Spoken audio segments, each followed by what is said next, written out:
మన సెట్ లో మాట్లాడుకోవడానికి ఎవరి అభిప్రాయం వాళ్ళు చెప్పాలి. అంతే సార్, అంతే. సో ఫస్ట్ హీరో స్క్రిప్ట్ బాగుంది అంతే కామన్. ఫస్ట్ దానికి మించి నువ్వే నా కారణం, నువ్వంటే నాకు కసి కోరికిస్తా.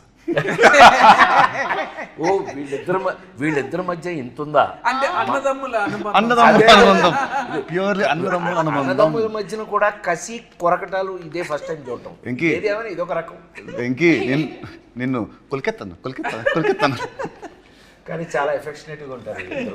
అందులో అనుమానం లేదు, మీరు వేరేలా అనుకునేరు. వాళ్ళు అనుకుంటే సార్ అనుకున్నా చేస్తున్నారు, వాళ్ళ క్లారిటీ ఉంది వాళ్ళ గార్డెన్స్. సో నీ అభిప్రాయం అయిపోయినట్టేనా? Done fix. మీరు అయితే నేను సార్, నేను ఇది ఇన్ని సినిమాలు చేసి ఒకే లెజెండరీ యాక్టర్, ఇన్ని ఇయర్స్గా మీ జర్నీ ఉంది. ఇన్నిట్లో మీరు రాబిన్ హుడ్ మీద స్పెషల్ ఇంట్రెస్ట్ పెట్టారన్న విషయం నాకు తెలుసు, పనిచేసిన వాళ్ళందరికీ తెలుసు. దాని రీజన్ ఏంటి సార్? అసలు మీరు ఈ సినిమా చూస్ చేసుకోవడానికి కారణం ఏంటి?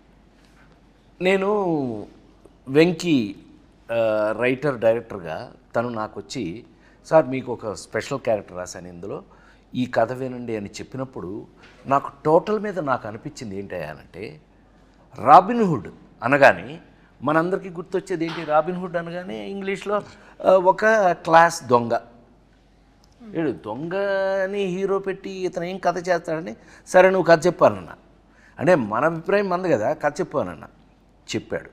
చెప్పిన తర్వాత నాకు ఒక అద్భుతమైన అభిప్రాయం ఏమొచ్చింది ఈ కథ మీద అనంటే, రాబిన్ హుడ్ లాంటి దొంగ, అది దొంగతనం చేసి దొంగలైతే అతనే కనుక హీరో అయ్యి ఈ కథని నడిపిస్తే, ప్రతి ఇంట్లోనూ ఒక రాబిన్ హుడ్ లాంటి ఒక మంచి దొంగ ఉంటే ఆ ఇంటికి ఎంత ఉపయోగపడుతుంది అనే ఈ కథ నాకు నచ్చి, నాకు విపరీతంగా నచ్చింది.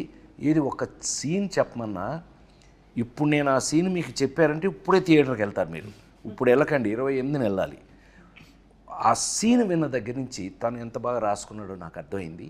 అక్కడి నుంచి మేము వర్క్ చేసేటప్పుడు వర్క్ చేసేటప్పుడు కానీ మనం ఎంత స్పాట్లో కూడా ఎంత హ్యాపీగా మనం, ఏం కిషోర్, మేము కూడా అందులో జాయిన్ అయిపోయి, నాకు అయితే నేను హీరోగా యాక్ట్ చేసిన రోజులు గుర్తొచ్చినాయి. నాకు ఒక లేడీ స్టైలర్ దగ్గర నుంచి నాకు అలాంటి గుర్తొచ్చింది.